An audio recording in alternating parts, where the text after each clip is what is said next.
Hello friends, आज हम लोग बाइपोलर जंक्शन ट्रांजिस्टर पढ़ेंगे। इससे पहले हम लोग डायोड को पूरा डिस्कस कर चुके हैं। डायोड की सारी क्लासेस हो चुकी हैं। अब आज जो क्लास है इसमें बीजेटी के बारे में बहुत इंट्रोडक्टरी बेसिक चीज़ें हम लोग डिस्कस करेंगे, जिनका आइडिया होना ज़रूरी है। तो अगर आपको मेरी मेहनत अच्छी लगे तो हमारे वीडियो को लाइक करें, शेयर करें, अपने दोस्तों को शेयर करें। तो आइए स्टार्ट करते हैं। जो बीजेटी होता है, पहले तो आप इससे नाम से समझो, बाइपोलर जंक्शन ट्रांजिस्टर। बाइपोलर मतलब मेजॉरिटी कैरियर भी होंगे और माइनॉरिटी कैरियर भी होंगे, इलेक्ट्रॉन भी होंगे और होल भी होंगे।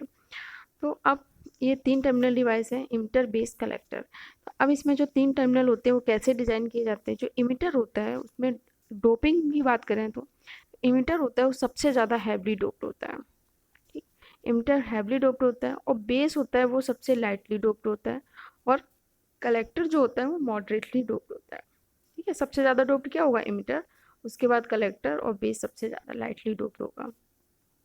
अब अगर इनकी एरिया की बात करें कि किस तरह से डिजाइन किया जाता है, तो एरिया जो होगा सबसे ज़्यादा होगा कलेक्टर का, क्योंकि कलेक्टर से बहुत हीट होती है ना, वो हीट को डिस्ट्रीब्यूट करने के लिए कलेक्टर के एरिया को सबसे ज़्यादा रखा जाता है।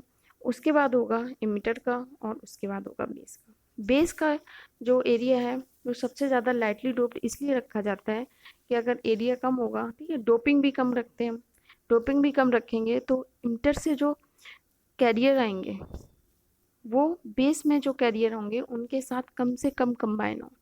क्योंकि अगर मान लो आपका ट्रांजिस्टर है एन पी एन, ठीक, एन पी एन, तो इमिटर में क्या होंगे? इलेक्ट्रॉन होंगे। और बेस में क्या होंगे? पी टाइप का, तो होल होंगे। ठीक, तो इलेक्ट्रॉन आके होल से क्या करेंगे? कंबाइन करेंगे। अब यहाँ इमिटर साइड देखो, इमिटर में डोपिंग ज़्यादा है, यानी कि इलेक्ट्रॉन ज़्यादा होंगे।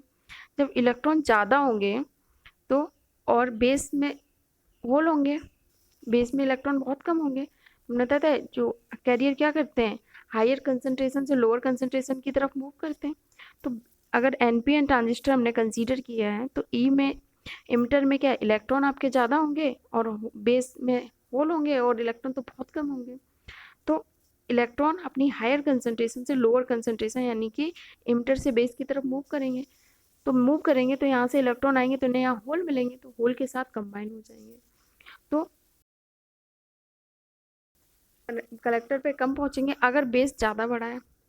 ठीक, अगर जितने कम कंबाइन होंगे उतने ही ज़्यादा इलेक्ट्रॉन यहाँ पहुंच जाएंगे। क्योंकि मान लो अगर यहाँ से आपके 100 इलेक्ट्रॉन गए, ठीक, बेस में मान लो आपके 2 या 3 कंबाइन हो गए, तो बाकी 98 या 97 आपके कलेक्टर पे पहुंच जाएंगे। लेकिन अगर आपने बेस को बहुत बड़ा कर दिया और बेस की डोपिंग ज़्यादा कर दी तो यहाँ पे ज़्यादा होल अवेलेबल होंगे, ज़्यादा एरिया होगा।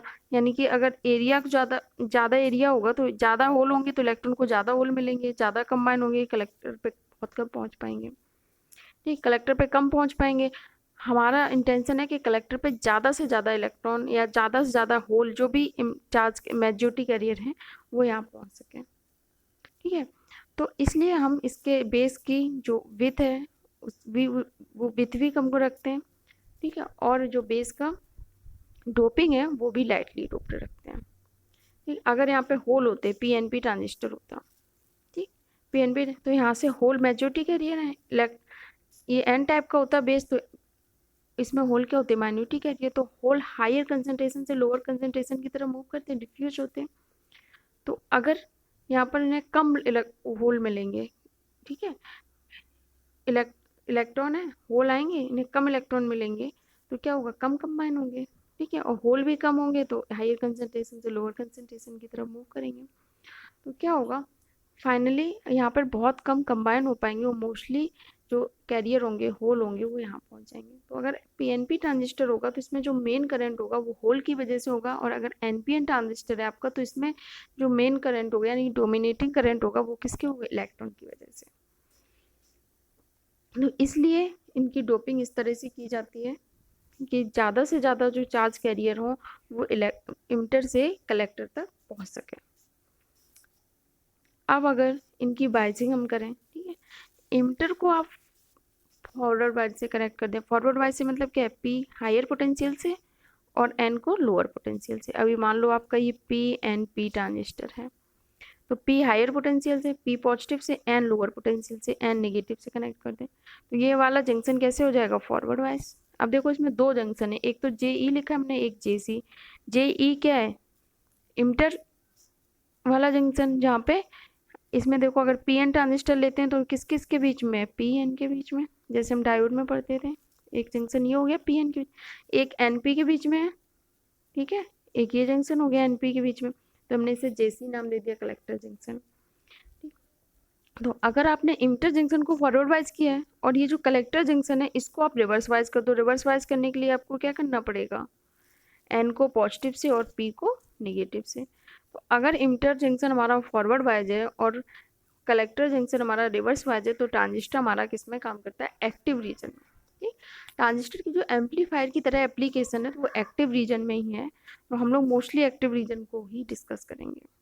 अगर इमिटर जंक्शन को आप रिवर्स वाइज से कनेक्ट कर दो, ठीक है, और कलेक्टर जंक्शन को भी रिवर्स वाइज से कनेक्ट कर दो, ठीक है। रिवर्स वाइज का मतलब क्या है, अगर मान लो आपका ट्रांजिस्टर है NPN, तो क्या करना है आपको, N को किससे कनेक्ट करोगे, पॉजिटिव से, P को नेगेटिव से, तभी तो ये रिवर्स वाइज में होगा, N पॉजिटिव से P नेगेटिव में। ठीक, और अगर इसको भी आपको रिवर्स वाइज में करना है तो आपको क्या करना है पड़ेगा, P को नेगेटिव से और N को पॉजिटिव से, तो ये रिवर्स वाइज में हो जाएगा। अगर मान लो यही ट्रांजिस्टर PNP होता, ठीक है, PNP, तब क्या करोगे आप, P को नेगेटिव से, N को पॉजिटिव से। आपको बस एक ही कॉन्सेप्ट दिमाग में रखना है कि अगर फॉरवर्ड वाइज है तो P का पोटेंशियल हायर होगा किससे, N से, ठीक, और अगर रिवर्स वाइज है तो P का पोटेंशियल लोअर होगा किससे, N साइड से। ठीक, पॉजिटिव नेगेटिव का कॉन्सेप्ट कई बार आप कंफ्यूज हो सकते हो, ठीक है, लेकिन आप इससे कंफ्यूज नहीं होगे कि जो अगर पॉजिटिव फॉरवर्ड वाइज रखना है तो P को हायर पोटेंशियल पे, N को लोअर पोटेंशियल पे। ठीक, या अब अगर इसी तरह से आप दोनों ट्रांजिस्टर को अगर फॉरवर्ड वाइज में कनेक्ट कर दो, दोनों जंक्शन को, सॉरी, तो ट्रांजिस्टर किस में काम करेगा, सैचुरेशन रीजन में। तो सैचुरेशन रीजन में ये और कट ऑफ रीजन दोनों में ये एक स्विच की तरह काम करता है, ऑन ऑफ। अगर आपने दोनों रिवर्स वाइज में कर रखे हैं तो कट ऑफ रीजन में काम करेगा, यानी कि स्विच ऑफ होगा, और अगर दोनों आपने फॉरवर्ड वाइज में कनेक्ट कर रखे हैं इसका मतलब क्या है, आपका जो ट्रांजिस्टर है वो सैचुरेशन रीजन में काम करेगा, यानी कि आपका स्विच ऑन होगा। आप जो बेसिक मोस्टली एप्लीकेशन पढ़ोगे वो किस में पढ़ोगे, फॉरवर्ड वाइज और रिवर्स वाइज, यानी कि इमिटर जंक्शन आपका फॉरवर्ड वाइज में रखोगे, कलेक्टर जंक्शन रिवर्स वाइज में, तब हमारा जो ट्रांजिस्टर होता है वो एक्टिव रीजन में काम करता है, एक अच्छी एम्पलीफायर की तरह काम करता है। ठीक है, इसे फॉरवर्ड एक्टिव रीजन भी बोलते हैं। अब अगर आपने इमिटर जंक्शन को रिवर्स वाइज और कलेक्टर जंक्शन को फॉरवर्ड वाइज कर रखा है तो इसको रिवर्स एक्टिव रीजन बोलते हैं, इसमें बहुत कम एप्लीकेशन होती हैं। ठीक है, अब ये क्वेश्चन मैंने इंक्लूड कर दिया, ट्रांजिस्टर एक स्विच की तरह कब ऑपरेट कर सकता है, ठीक है, जब वो कट ऑफ और सैचुरेशन रीजन में हो। ठीक है, ऑप्शन आपको सारे मिलेंगे, कट ऑफ, सैचुरेशन, एक्टिव, और कट ऑफ एंड सैचुरेशन दोनों। तो कट ऑफ में भी स्विच की तरह यहाँ काम करेगा और सैचुरेशन में भी, कट ऑफ में ऑफ रहता है, सैचुरेशन में ऑन रहता है। ट्रांजिस्टर में आपको अरेंज करना है डोपिंग कंसंट्रेशन के अकॉर्डिंग, इमिटर, बेस और कलेक्टर को असेंडिंग ऑर्डर में। ठीक, ये 3 क्वेश्चन इतने बहुत ज़्यादा इंपॉर्टेंट है, इसलिए मैंने यहाँ पर इंक्लूड कर दिए साथ में कि आपको एकदम क्लियर हो जाए। तो असेंडिंग ऑर्डर में करना है आपको डोपिंग कंसंट्रेशन के हिसाब से। ठीक है, तो हमने बताया था सबसे ज़्यादा लाइटली डोप्ड क्या होगा, बेस। ठीक है, उसके बाद मॉडरेटली डोप्ड होगा कलेक्टर, और इमिटर को हम सबसे ज़्यादा हैवीली डोप्ड रखते हैं। इमिटर को सबसे ज़्यादा हैवीली डोप्ड क्यों रखते हैं, क्योंकि जिससे ज़्यादा से ज़्यादा जो कैरियर हों वो आपके इमिटर से, इमिटर पे आप ज़्यादा कैरियर होंगे वो कहाँ पर पहुँच जाएँ, कलेक्टर पे। ठीक है, इसलिए इमिटर को हम सबसे ज़्यादा हैवीली डोप्ड रखते हैं। अब फिजिकल डायमेंशन के अकॉर्डिंग अगर आपको अरेंज करना है तो हमने बताया था कि कलेक्टर को सबसे ज़्यादा इसकी विड्थ होती है, सबसे ज़्यादा इसका एरिया रखते हैं, किस लिए, क्योंकि जो हीट है वो डिस्ट्रीब्यूट हो जाए इसलिए। उसके बाद इमिटर का और बेस को हमने बताया था इसकी विड्थ भी कम रखते हैं, क्योंकि अगर विड्थ कम ज़्यादा रखेंगे तो जो कैरियर इमिटर से आएंगे वो ज़्यादा विड्थ ट्रैवल करेंगे। और एक आपको हमने बताया था लेंथ ऑफ डिफ्यूजन, जितनी ज़्यादा लेंथ को करेंगे उतने ज़्यादा डिफ्यूज होंगे, क्योंकि उन्हें ज़्यादा कैरियर मिलेंगे, ज़्यादा रिकम्बाइन होते जाएंगे ना। अगर इलेक्ट्रॉन यहाँ से आ रहे हैं, इन्हें ज़्यादा ज़्यादा आगे मूव करते जाएंगे तो इन्हें ज़्यादा ज़्यादा होल मिलते जाएंगे, तो ज़्यादा कंबाइन होते जाएंगे। ठीक है, तो हमारे क्या कैरियर कंबाइन होते जाएंगे, हम चाहते हैं कि हमारे ज़्यादा से ज़्यादा कैरियर पहुँचे बेस पे। इसलिए बेस सबसे ये डिसेंडिंग ऑर्डर में अरेंज करना था, ठीक है। तो फिजिकल डायमेंशन सबसे ज़्यादा किसकी होती है, कलेक्टर की, फिर एमिटर की, सबसे कम बेस की। ये आपके एनपीएन और पीएनपी ट्रांजिस्टर के सिंबल हमने बना दिए हैं, जो जिसमें करंट बाहर आती हुई दिखती है, ठीक है, इमिटर से बाहर आती हुई दिख रही है, वो होता है एनपीएन ट्रांजिस्टर। अगर अंदर जाती हुई है तो वो होगा पीएनपी ट्रांजिस्टर। इनके बारे में मैंने एक एक छोटी से छोटा पॉइंट इसमें लिख दिया है, आप लोग स्क्रीनशॉट ले लेना, ठीक है, या इससे पढ़ना चाहो तो इसी से पढ़ लेना, ठीक है। जो एनपीएन ट्रांजिस्टर होता है ये फास्ट होता है कि पीएनपी ट्रांजिस्टर से, ये क्वेश्चन भी बहुत बार पूछा जाता है, क्योंकि जो एनपीएन ट्रांजिस्टर होता है इसकी मोबिलिटी ज़्यादा होती है as compared to PNP transistor. और डायोड इक्विवेलेंट सर्किट आप देख सकते हो, ये पीएनपी ट्रांजिस्टर है तो इसमें क्या P side N side diode आप एक बना सकते हो, इसी साइड से एक एन पी, एक साइड एन, एक पी डायोड आप बना सकते हो। तो दो डायोड को कंबाइन करके आप इस तरह से इनका इक्विवेलेंट सर्किट बना सकते हो, ये एन पी एन का भी बना सकते हो, एन पी फिर इधर पी एन, ठीक है। लेकिन ये कब क्या ट्रांजिस्टर की तरह काम कर सकता है, नहीं कर सकता, ठीक, क्योंकि ये ट्रांजिस्टर की तरह इसलिए काम नहीं कर सकता क्योंकि इनके बीच की जो बेस विड्थ है वो बहुत ज़्यादा लार्ज है, ठीक है, और इनके बीच में कोई बॉन्डिंग फोर्स नहीं है। तो अगर आप किसी तरह से इनके बीच में बॉन्डिंग फोर्स क्रिएट भी कर दोगे, लेकिन इनके बेस की विड्थ इतनी ज़्यादा हो जाएगी कि आप यहाँ से जो कैरियर पहुँचोगे, यहाँ मान लो पी टाइप का यहाँ से होल है तो वो कलेक्टर पे कुछ पहुँचेंगे ही नहीं, चार्ज कैरियर एमिटर से, इतनी ज़्यादा इनकी बेस की विड्थ होगी। इसलिए आप डायोड इक्विवेलेंट सर्किट को आप या दो डायोड को एक ट्रांजिस्टर की तरह यूज नहीं कर सकते। ये इसके बारे में है बेसिक, और भी बेसिक चीज़ें मैंने यहाँ स्टार्टिंग में लिख दी हैं। ये किसने डिस्कवर किया था, विलियम शॉकले वार्टिन और बार्डिन ने।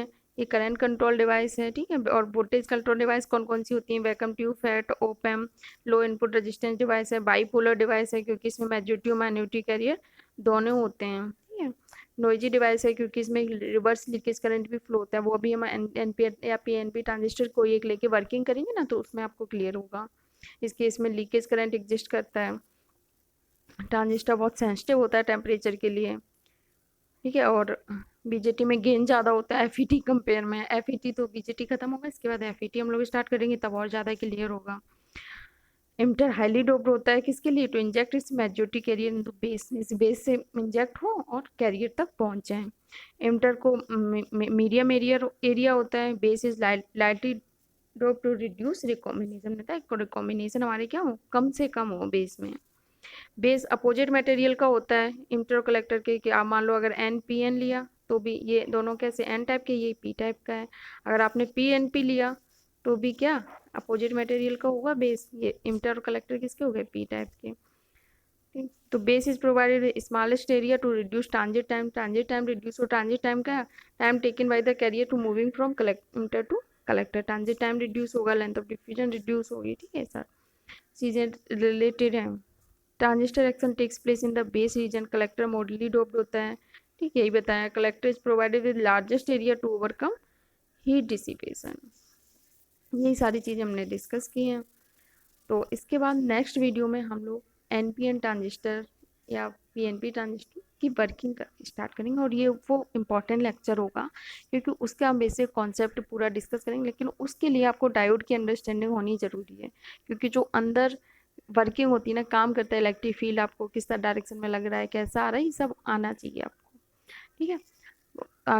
मैं थोड़ा इंट्रो बता दूँगी, फिर भी अगर आप और बेहतर समझना चाहें तो आप डायोड के लेक्चर देख लें तो और ज़्यादा अच्छा रहेगा, ठीक है। मिलते हैं नेक्स्ट वीडियो में, धन्यवाद।